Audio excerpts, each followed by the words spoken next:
Oh my God.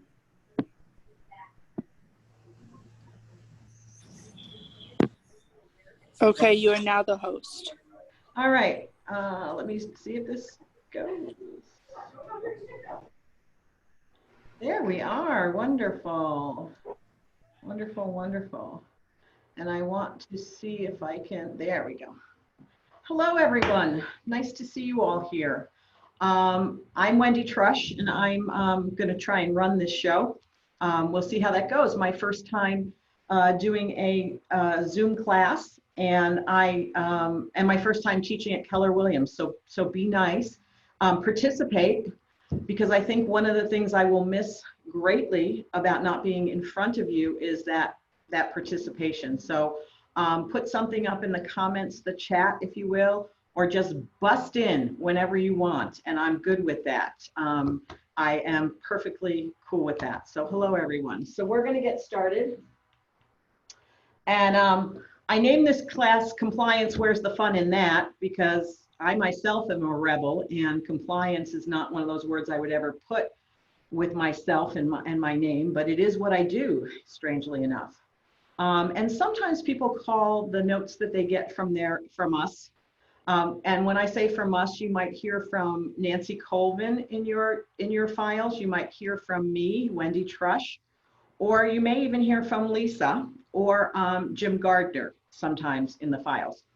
And some people call those love notes from the broker. I think that's a bit tongue-in-cheek when they do that. I think there might be some sarcasm. I'm just guessing, though, not sure.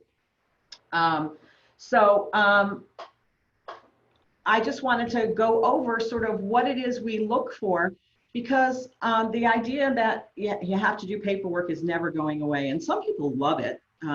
I see some people on here who are transaction coordinators, and the paperwork is the thing that they do all the time. And then there are some of you that hate it, and then a lot of people who kind of sit in the middle of how they feel about it. But it's never going away. And as I always say, when it comes to compliance and your files, it's kind of like a bank account. You put documents in and you get money out. You know, you make the deposit of all those documents, and then out comes the money at the end. And so if you want that money as soon as you close, then it helps to really know what it is we're looking for and how you can make that go as smoothly as possible. The other thing that I wanted to let you know is dotloop. We're still in dotloop and we're still using it, but we are making that shift to command, and that is coming up. Did I see that face, Dan, about changing to command? Is that a face?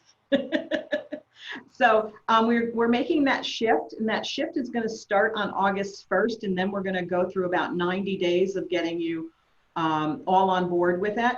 So this would be a wonderful time to start maybe taking those Tuesday at 1 o'clock classes with Jesse called Command Like a Boss, and learning how you're going to do your files inside of Command versus dotloop, and be ready for that. Because learning something new is always easier, especially if you're not quite as busy than it is when you're trying to catch up and you're busy and you're crazy. Let's get started. I want to figure out how I have to, I gotta see if I can, from the beginning. Doesn't want to, am I doing something wrong here, Dan? Can you see my screen, all of you? Yes. But you can see the side, or are you just seeing the one slide? We see everything. You're seeing everything. I can't quite figure out how that's supposed to change here. It's okay. All right, we're gonna get through it anyways. Like I said, there we go. So I wanted to first talk about managing your files, because this sometimes gets confusing. Dotloop, or when we switch to command, that's the broker's file. It's not your file. You have to, as an agent, maintain your own file. You have to maintain anything that you list, sell for 5 years, and a rejected offer for 1 year. You can do that in a couple different ways. We'll talk about that. But the reason is because dotloop is Keller Williams. And if you, for some reason, weren't with Keller Williams, you win the lottery and you decide to move to Tahiti, but then in 3 years later, you need somehow access to a file for some reason, you would not have access to it. So you are required by ADRE to keep your own file. You can keep that as paper. You know, you can do it old school and put up a paper file if you like, and store those in boxes. Just make sure wherever you store it, it's not going to get wet or damaged. You can store them on your computer. You can make a file on your computer if you like, you know, in your documents tab or however you like, but you must have a backup for that computer. You need to have a backup system. Maybe you have a hard drive backup that happens, because I have seen people drop entire cups of coffee on their laptop. It fries the hard drive, and now they no longer have their computer files. So you're going to want to do that. Or you can go with cloud storage, and that probably is the easiest way. If you're using a Keller Williams Gmail account, you actually have Google Docs storage in that account that you can use if you want to use that. Dropbox, anybody use any of those kind of storage things? Dan, you use the Google Docs? Anybody else use anything else? And how are you all keeping your files? So Dan, you keep yours in Google Docs.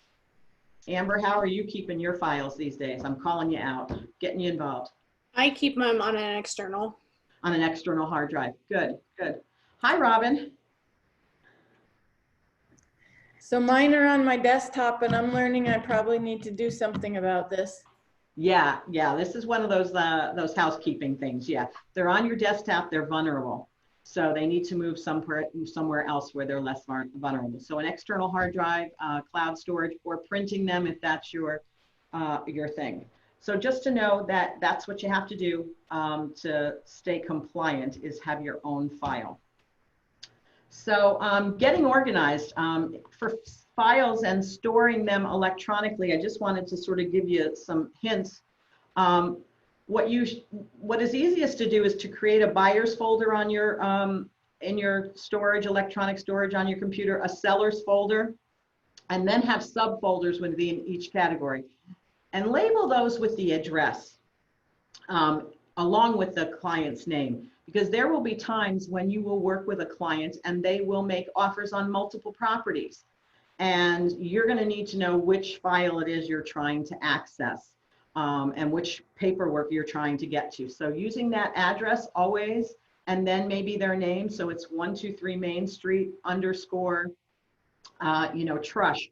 And that way you know that that's the file for that particular offer, and you will always have access to that. And the other thing that I suggest you do is change the document name. And I'm going to show you what I mean by that. Many times when documents come to us, you get them in an attachment from another agent or somewhere else. They will have these crazy looking attached names to them. You can see that right here on the screen. This was an HOA addendum, and it came with the name 2020060. How would I know in my file that that's the HOA addendum? I wouldn't. So you can rename any of those. And it's always best to rename them for whatever it is you always call it. So if you always call it the HOA, then do that. If you call it the HOA ad for addendum, call it that. Whatever it is, change the name of it so that when you're saving it and you're working with it, you don't have to open those files and look at them and figure out what it is to try and decide what you're going to do with it next.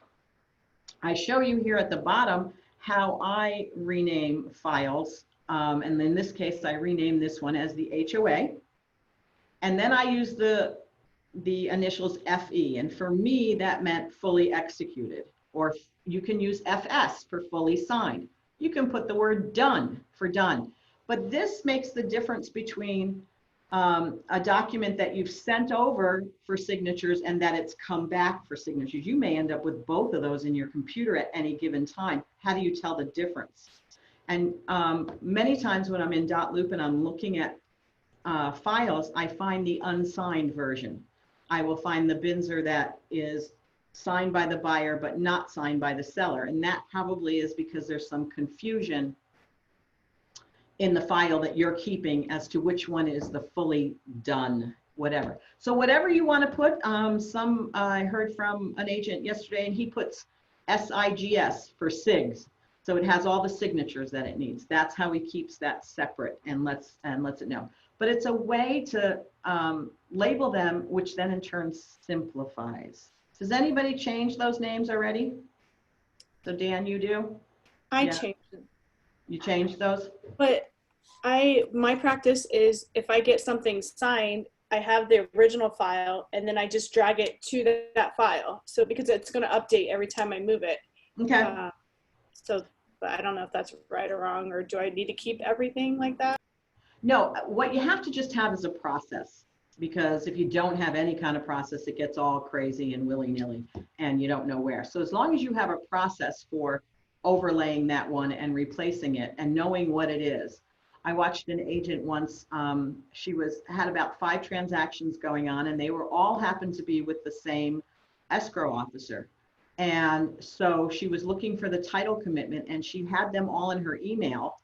And she's going through every one of these trying to find it. And instead of having pulled it out of the email, labeled it correctly for the address and stored it, she spent about 15, 20 minutes. And I don't know, I don't want to spend 15, 20 minutes on paperwork that I don't have to look at. So Dan, do you rename all your stuff as well?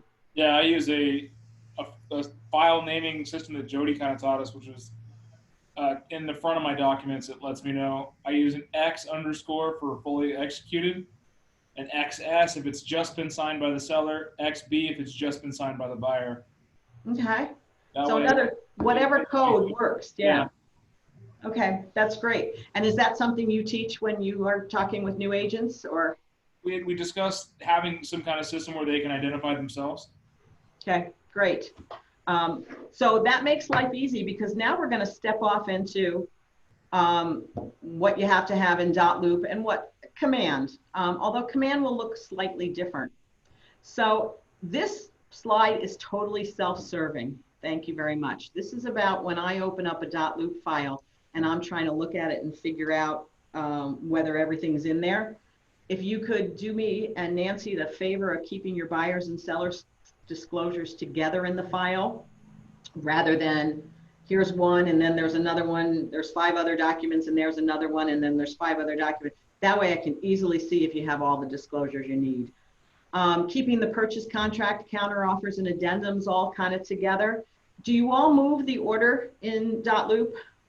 Do you all move things around? Okay, Amber's shaking her head. Dan, do you move things around in the .loop order?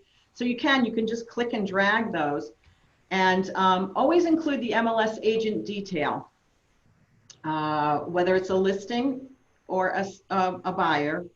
If it's a listing that hasn't gone in the MLS yet, I understand that. But if it has, because it's the first document we look at, that MLS agent detail tells us so much about the transaction and what we have to have. Tells us whether it's in a subdivision or not, and whether we're going to probably need an affidavit of disclosure with that file. Tells us how old the house is. Are we going to need a lead-based paint? Then I need the agent detail, because I'm looking at the agent-only remarks. I'm looking for stuff like agent owner. A lot of times that's the place where agents are putting in that there's a solar lease. They're not putting it anywhere else, but they're putting it in the agent-only remarks. I think they do that because they don't want the public to see that it's solar. They want to get the public out to the house, have them fall in love, and then go, oh, okay, we'll deal with the solar that way. So we're looking for that. Then I'm also scanning for whether there's an HOA, and I'm also looking for whether it's on a septic or a well or anything else unusual that I need to know that I might need to be asking you for a document. So that's so important. So if you don't have it in there, I have to go over to the MLS and I have to look for it myself to find that. So if you can always do that, that's a big help. Again, I told you this slide's totally self-serving. And in .loop, when you're filling out like the, I don't know what it's called. What is that called when you fill out the details about the deal? Just call the details section. Okay, thank you. There you go, the details section. Leah jumps in and tells me. When Sorry, it's my most favorite part of .loop. It's so helpful, and I wish more people used it. Yes, it does. It gives a lot of information.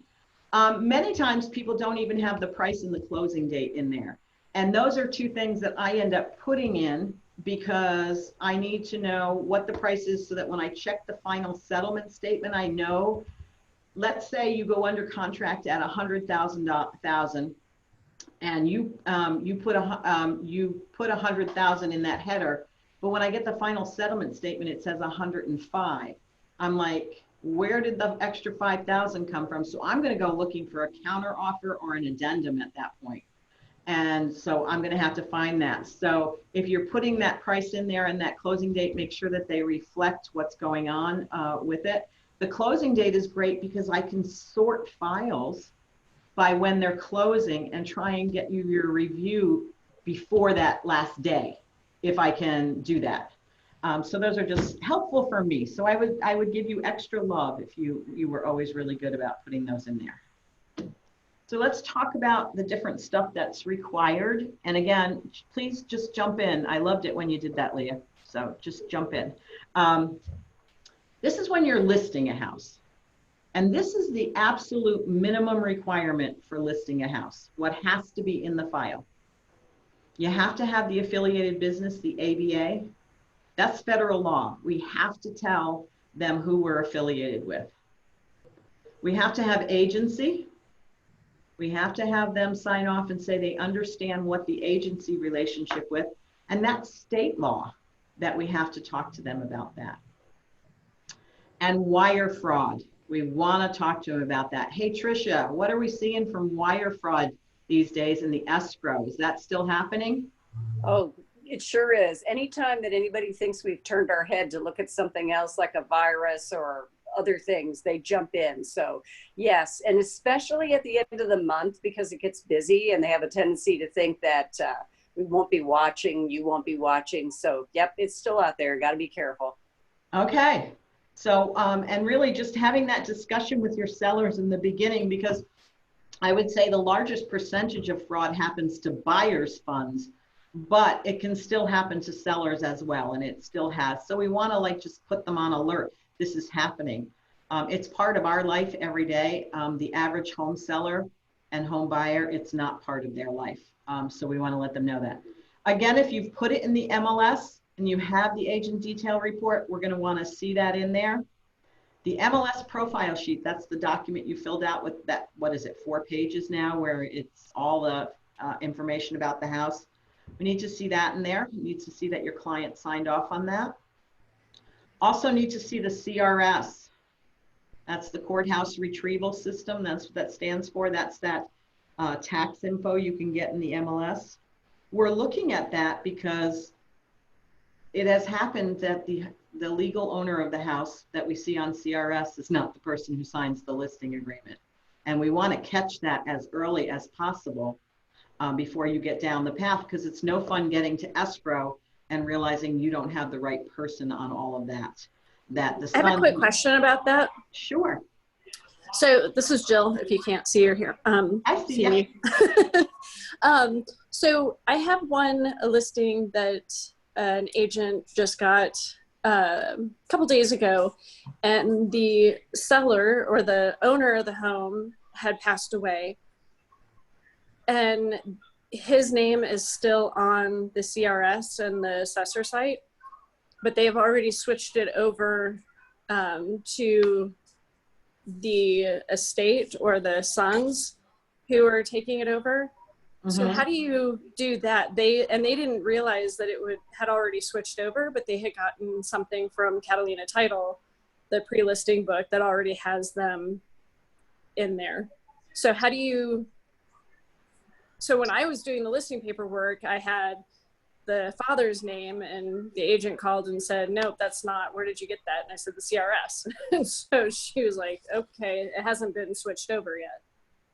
Well, CRS and the Pima County records can lag behind. Okay. And probably more so right now, yeah. Yeah, they can, and they've always lagged. I mean, you can go and you can purchase a house and you can not see for weeks that your name shows up as the owner. It's a big lag. So if someone says that they are the legal owner and you notice in the CRS that they're not, then it's great to have a discussion, the agent to have a discussion with them at that point and say, hey, Do you have paperwork? You know, do you have the trustee documents? Do you have a power of attorney? Do you have a document that shows that this is your property now?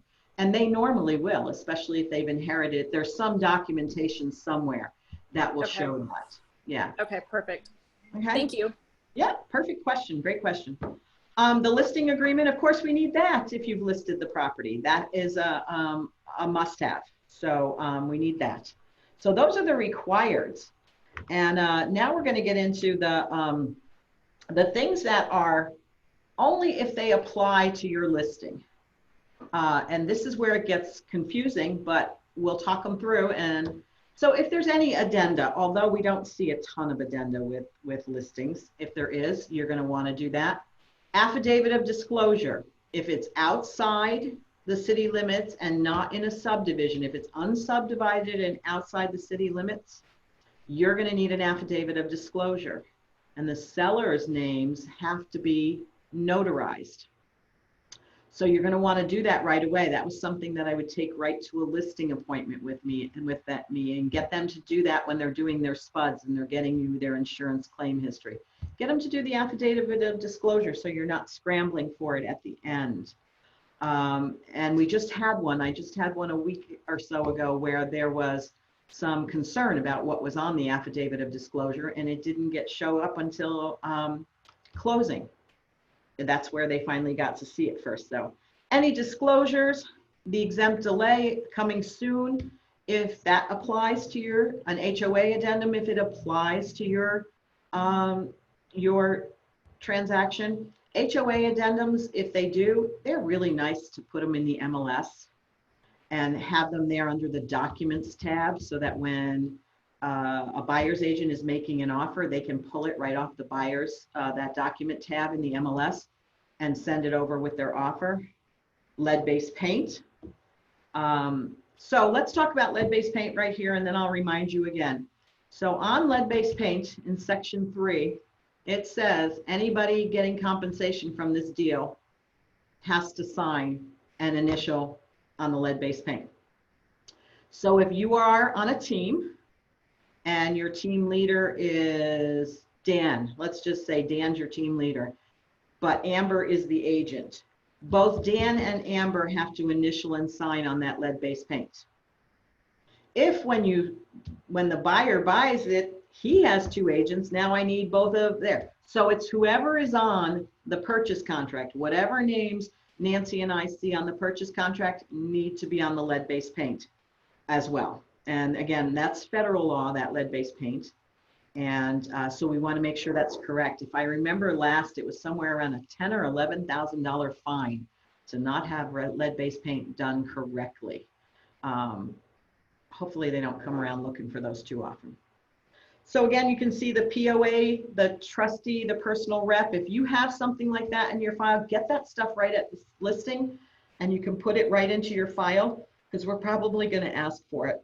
We're going to want to know who the legal owner of the property is. Then if you have any status reports or change forms, changes, and if it's a short sale, addendum to the listing, short sale advisory. Hey, Dan, on short sales, when you're talking with new agents, are we making sure that they get a mentor on a short sale? We haven't really had an encountering of one yet. If we do, we direct them in a certain agent's direction. Okay, so you always want to, so if somebody comes up, definitely. So if it comes up that it may be a short sale situation and you've never handled one before, you want to get with one of us to talk that through and get you to an agent who can walk you through. Because on the listing side, the agent has a lot more work to do when it's a short sale, and you need to know what that is. These are the things that are totally optional. For some of the newer people on the call, how would they identify what a short sale is? Oh, easiest way to identify what a short sale, well, to begin the identification of whether it's a short sale or not, is to look in the CRS and see where that potential client might be. Sometimes that's your biggest indication of what they potentially owe on the property versus what it is now currently worth when you're talking to them. If there's any question, I always ask that. For all we know, they may have paid off those loans and it just doesn't show on the recording. but it's worth asking the question, even though it's kind of an uncomfortable question of, hey, I see on the tax records you owe $1 million on this house and it's only worth 500,000. You need to ask the question now, because you don't want to find out at the very end that you have a deficit on this particular deal. That will be a problem. So you want to ask that question up front. Any other things you would say, Dan, for that? No. So optional on a listing, airport disclosure is optional. Insurance claims history is optional. You don't have to have it in the listing file. It's totally optional.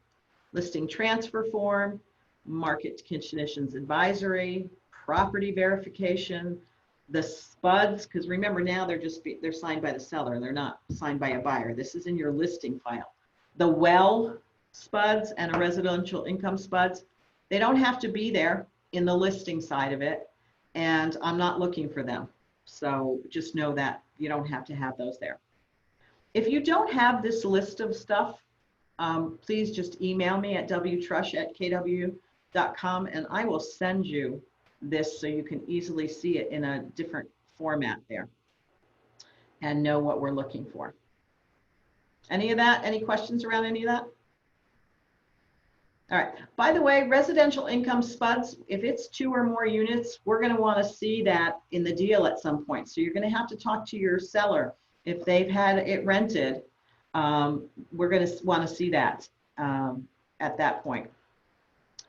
So now you finally got a buyer and the buyer is ready to, it has put it under contract, and now your listing is going to go under contract. It's sold. And we have other things that we require.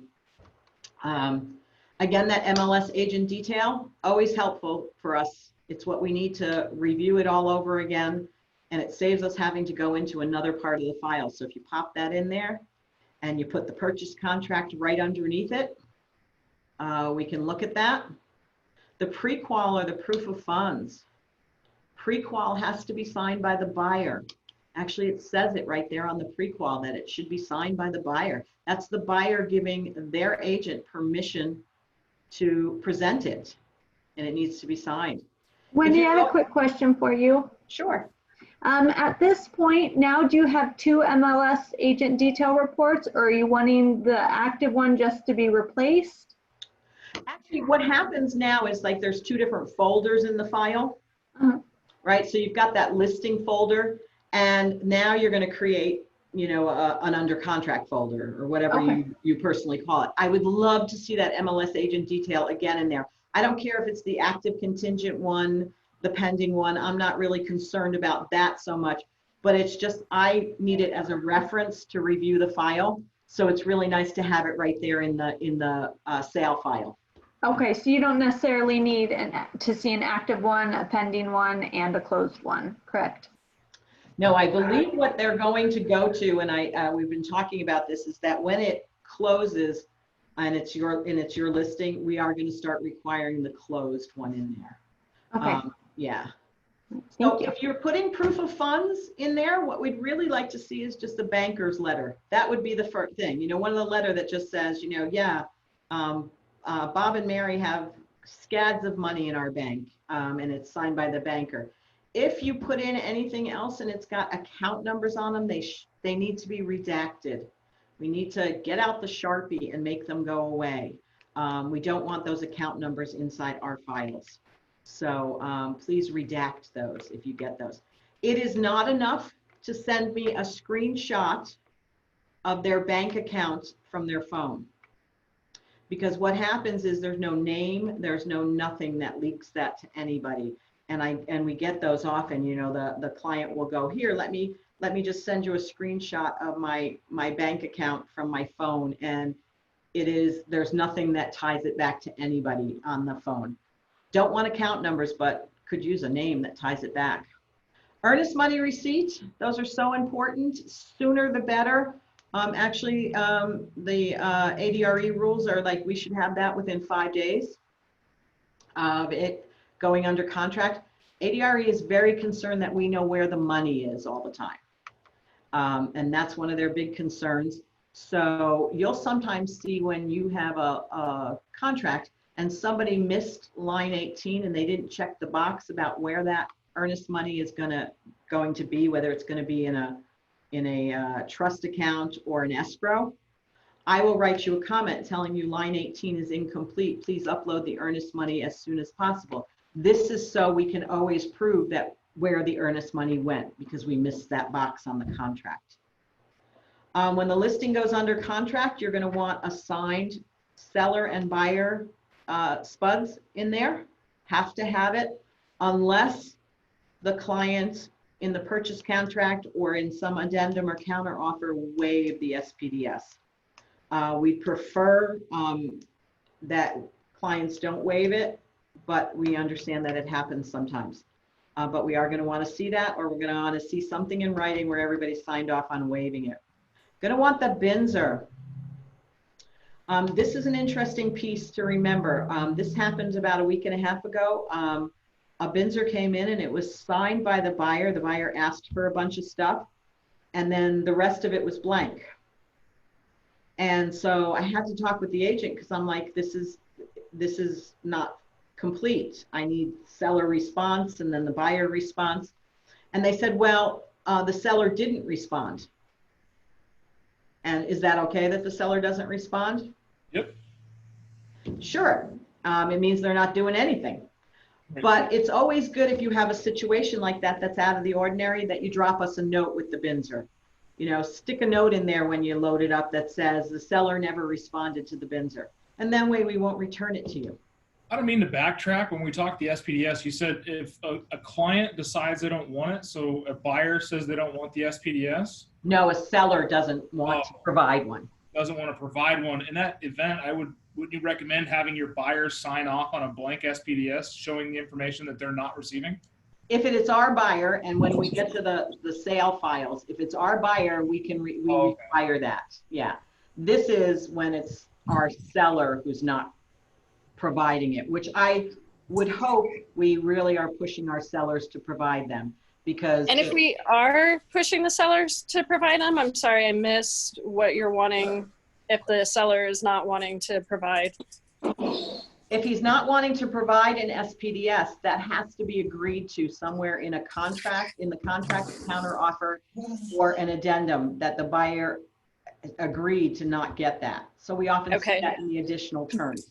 So do you want it on an addendum, or can you do it on a disclosure notification? Prefer to see it on an addendum or a counter offer because it's part of the contract. Okay. Mm-hmm. Hey, Sure, go ahead. This is Hope. I had raised my hand, sorry, in the chat room. Okay.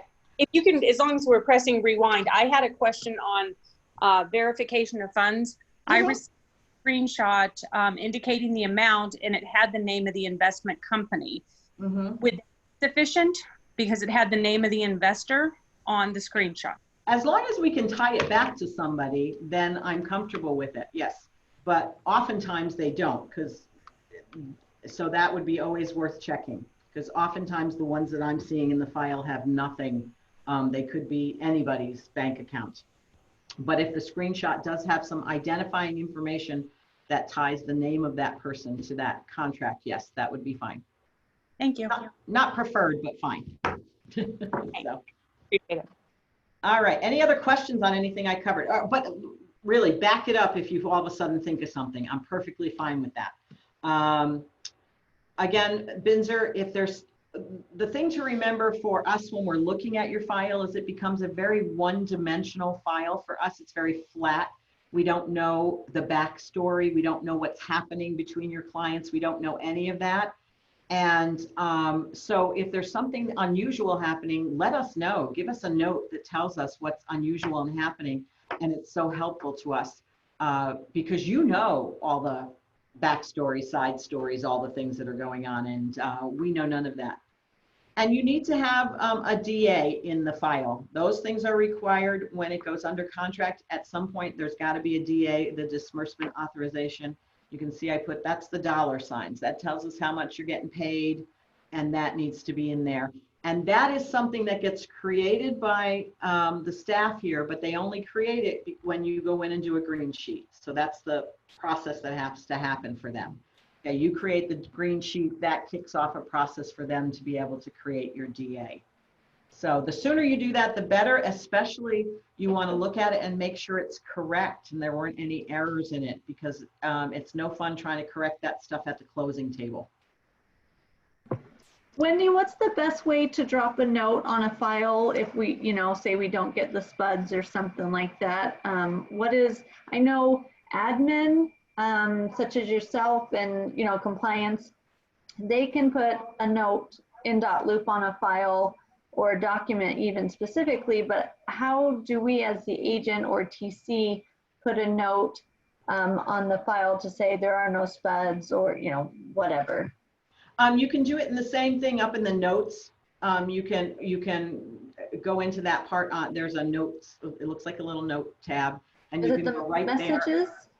there. I'm not sure on your side, because I know I'm seeing it always from the admin side, but I believe you have the ability to write a note into the file, especially in response to a note that I may have written. You can always write back to that note.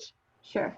So if I write you a note and I say, hey, I need the BINSR to be fully signed, you can write back and say that, the seller never responded to the BINSR. Okay. And now that becomes part of the permanent record in your file. Sure. That is now, everything that you write in that becomes permanent and part of the record. So then if ADRE were ever to review us, they would see that, and they would see that we asked the question and that we got the answer. Okay, in my experience, and maybe I'm just having a glitch on my side or not paying close enough attention, but it seems like I can't message you until you have messaged me first. I just see the people that I have added. When you can do it, I think you can do it when you're doing the submission for review. Oh, okay. And Camille, on our team, Camille does that, so I don't. Right. I'm just trying to think of how I could best let you know and be proactive about it without you having to message me first and say, hey, where's everything? Well, first of all, you can always email me separately. You can always just send me an email about a file and say, hey, just want to let you know this, and I'll let you know how we get that information into the file, but we'll figure it out from there. So yeah, okay. I'm always available to you through email or a phone call to figure it out together. Sounds good. Thank you. So again, we're still under, if your listing goes under contract, these are the things that only apply to your sale if they happen during your sale. So if you have any addenda that come through, if there's a price change, if there's a change of escrow, whatever it is, we want those numbered addenda in the file. The additional clause addendum, if it's been used in your deal, the affidavit of disclosure, the buyer contingency addendum. I'm looking when I do your purchase contract to see which addenda you check the boxes of down there at the bottom of page 1. And if you check the boxes of them and it's not in there, I'm going to ask you to make sure you get it in there. Any compensation or commission agreements, this especially applies to new construction. Many times they will give you a separate commission agreement. So you want to throw that in there. Consent to limited representation. If it's Keller Williams, Southern Arizona, on both sides of that deal, we need that consent to limited representation in the file. Counteroffers, multiple counteroffers. You send out a cure notice, we need that. And any disclosures or notifications that come along. So I usually send you a note and it says, congratulations on your sale. Here are some documents that need your attention, and I'll bring those, and then I'll say, please submit all trailing documents as you receive them. These might be the kinds of things that are trailing documents that come up later on during the transaction that need to be put in there. And the list goes on with those. If there's a well, we're going to want to see the domestic water well addendum, HOA addendum, home inspection report, lead-based paint, again, if it applies to your deal, an LSU. If there's a loan and you did a pre-qual, we're going to want to see an LSU. Again, if there's a power of attorney, trustee, personal rep involved, we're going to want to see something that gives them the authority. New construction, we need the receipt for the public report. We do not need the whole public report, just the receipt that your clients received it. Residential income addendum. If you're making, if you're selling a house that has residential income, then the buyer's agent should have given you a residential income addendum with the purchase contract. You should have a residential income SPUDS that you are able to give to the buyer's agent. If it's on a septic, you should have an on-site wastewater addendum. If there's a solar lease or loan, you should have that. And you should have a well SPUDS. There's a whole separate SPDS for a well. If their property has a well, whether it's a single or a shared well, it still needs that document. Can we go back to the public receipt? Sure. So we don't need the public report, just the receipt? Because I've gotten dinged many times not having the whole public report. Right. We need to know that your client has received the public report, and that's what that receipt is for. Well, I've had the receipt, but not the whole report, and right. I've been told we need both. I will check in because it's not on our list of required documents at this point in time. So that's probably why there's been some confusion. It's always Nancy that gets me. So now I just make sure that any of the agents that I work with, that we get the full public report. I think one of the reasons that Lisa likes the public report is because usually there's not a really good, robust CRS report, a tax report on new construction, because sometimes it still shows as the raw land in the CRS. So sometimes that can help if there is any issues that come up that that we had the public report sort of in its place. Okay. So yeah, continue to put it in there, but it's not on our hard required list. Okay. So also totally optional under when your listing goes under contract, the inspections proposals. I'm not talking about the home inspection, but I'm talking about they bring somebody else out and they do an inspection. Or a proposal. We don't have to see them in there. You can put them in there if you like. Referral agreements, W-9. Staff is going to ask you if they need that. But if it applies to your deal, of course, put it in. The septic certification.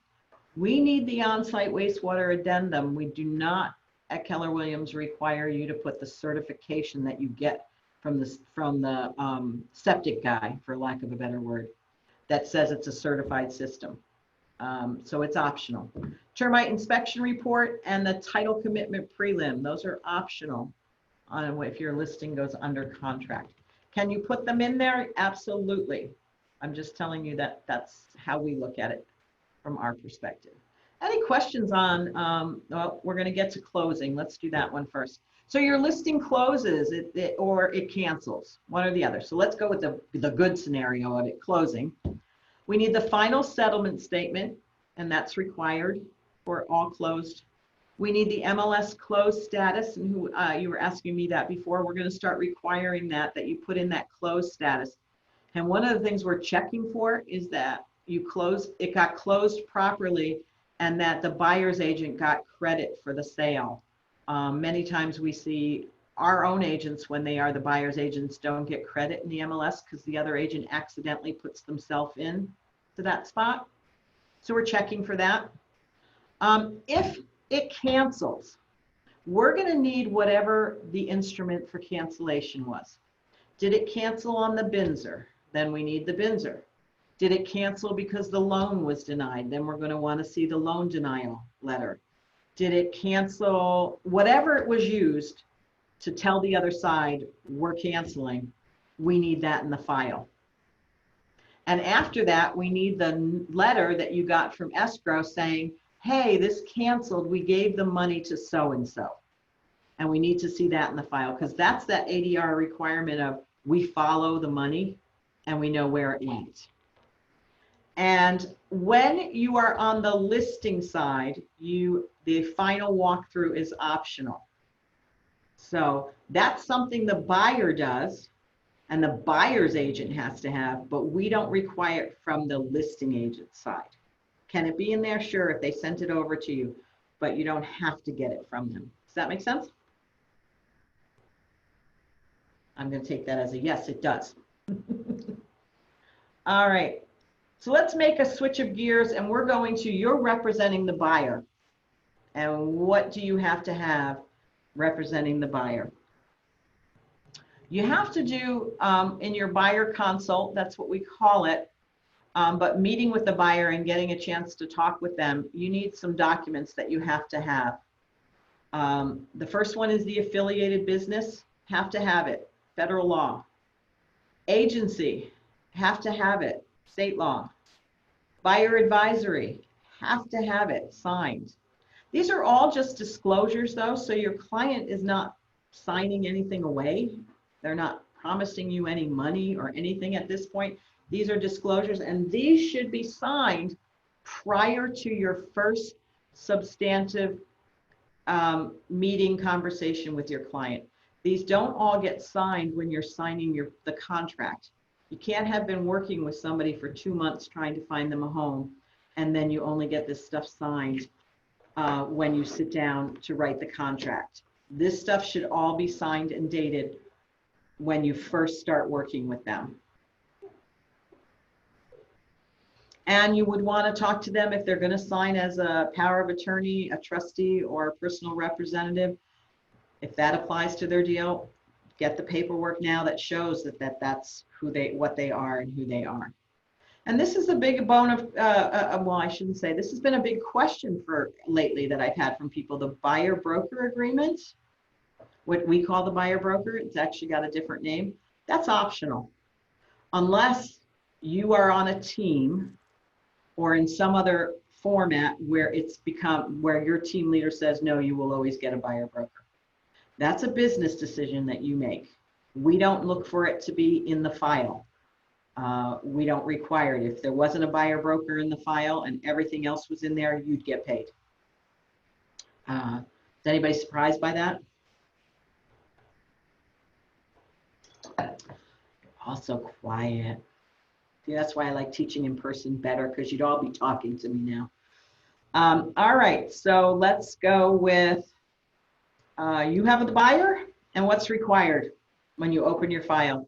That MLS agent detail, again, we need to see it. It gives us tons of information about the property that you just put under contract. The CRS, again, the purchase contract, the pre-qual or the proof of funds, just like before, the earnest money receipt, the SPDS has to be in there. Now that's going to come shortly after you open your file, because remember, we want to see this file opened in dotloop as soon as possible. Nancy and I have 10 days from the time you write a contract to approve it. And if we get backed up and we're overwhelmed with work, we don't want to get behind and be out of compliance with the state. So the sooner you can get it in there and the sooner we know it's in there, the sooner we can get to it. So waiting until the end of that 10th day and going, oh my gosh, it's day 9, I should put this in there, that runs the risk of us not getting to it in a timely manner. So you'll get the SPUDs, that'll be a trailing document, the BINSR, of course. You need to have a DA in the file to get paid, and you need to have wire fraud. I'll talk to you about wire fraud. A lot of times when you're talking with buyers and they're making an offer and you're having that discussion, a lot of discussions, there's a lot going on in their lives right then. It's a lot. And I want you to take the time to explain wire fraud to them, and sometimes maybe sign it a second time before you, 10 days before you close. Remind them. You can't remind them enough, because I know every single one of you, including myself, would feel absolutely awful if our client's money got stolen. Even if it had nothing to do with us, it would still feel awful. So, Hope, did you have a question, or is that from when you raised your hand before?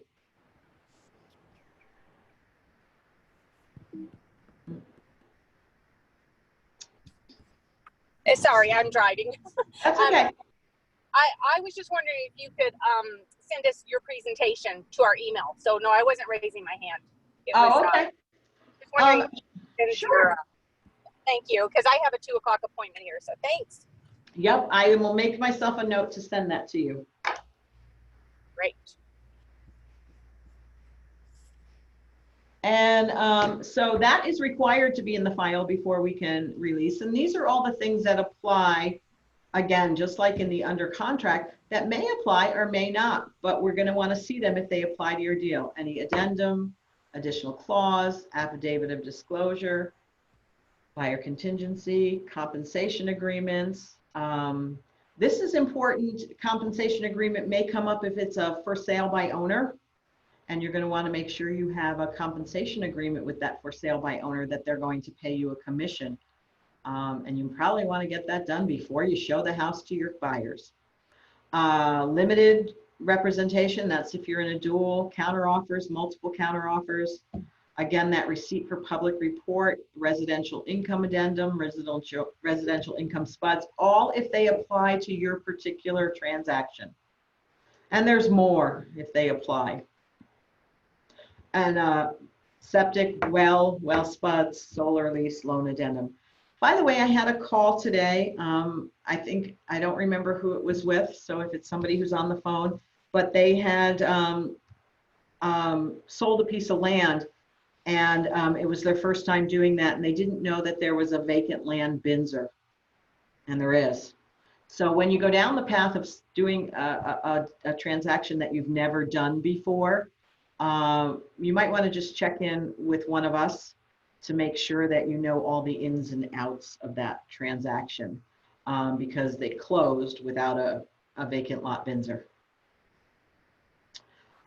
So optional for a sale or purchase, airport disclosure, appraisance little contingency notice, buyer's receipt and acknowledgement, any additional inspections other than the home inspection, insurance claims history, pool disclosure, property verification, receipts for repairs, septic certs, termite inspection, title commitment, or what we call the prelim, all things that are optional.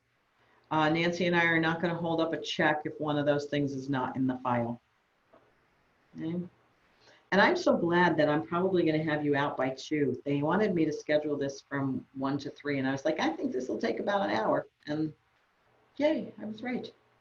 For once, I was right. And when your sale closes, this is what has to be in there before we can look at releasing the check. There has to be the final settlement statement. And because it's your buyer, you have to have done a final walkthrough with them. And they have to have signed off. If your buyer fills out section 2 on the final walkthrough, instead of the top section which says, hey, the house is like it was when we bought it, we're okay with it. If they fill out 2, that automatically becomes a cure notice. And you send it over to the seller and you say, here are the problems. And if you send a cure notice like that on a final walkthrough, we're going to want to know that it was resolved. What happened to resolve it? We're going to want that information. So if it cancels, again, we're going to want whatever it was that you canceled. Did you send over a BINSR rejecting the property? We're going to want to see that. Did the loan get denied? We'll want to see the loan denial letter. And we're going to want to see the letter that you get from escrow, because you're going to send over whatever it is that cancels it to escrow and say, please cancel this. They're going to send you back an earnest money disbursement letter. And we want to see that. And the checks are optional in there. You don't have to put them in. Any questions on all of that? All right. That takes me to this slide, which is called the end.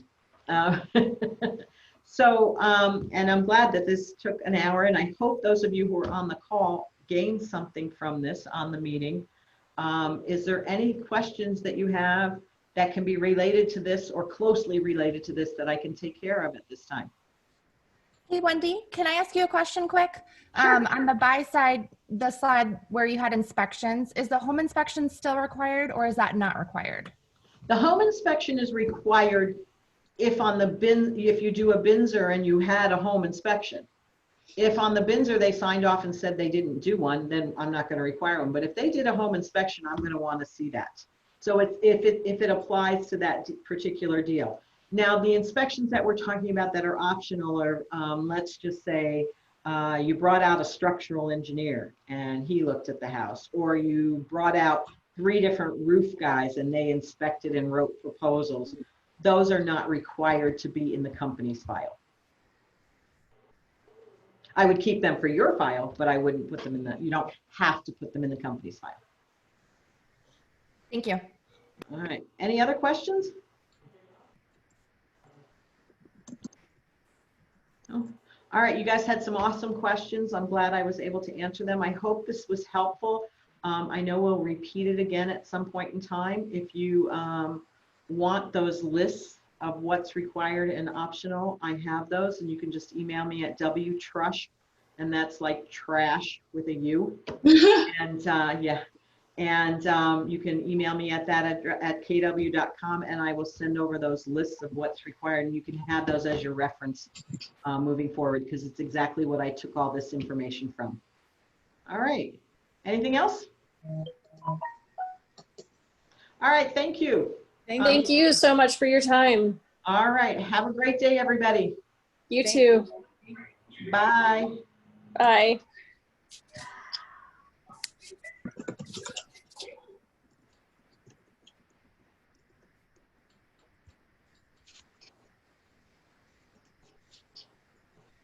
So all you have to do, Wendy, is stop sharing your screen, and you can stop the recording.